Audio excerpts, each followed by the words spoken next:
Welcome to simple Sanskrit with Subha. இன்றைக்கி நம்ம village வியூஸ்லாம் பார்க்கலாம். அந்த நேம்ஸ்லாம் பார்க்கலாமா?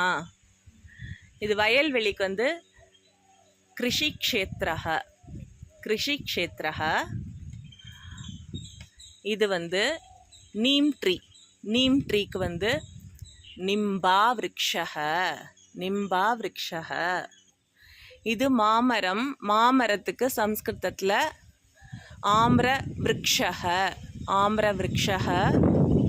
இது வாழைமரத்துக்கு கதளி விருக்ஷஹ.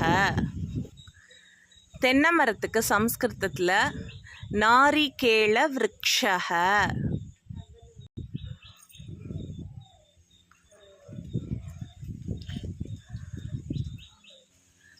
பனைமரம் அதுக்கு தால விருக்ஷஹ. அப்புறம் புளிய மரத்துக்கு ஆம்லிகா விருக்ஷஹ. எவ்வளோ பியூட்டிஃபுல்லாக இருக்குல்ல. நாளைக்கு மீண்டும் நம்ம புதிய வார்த்தைகளோட சந்திப்போம். தன்யவாதக.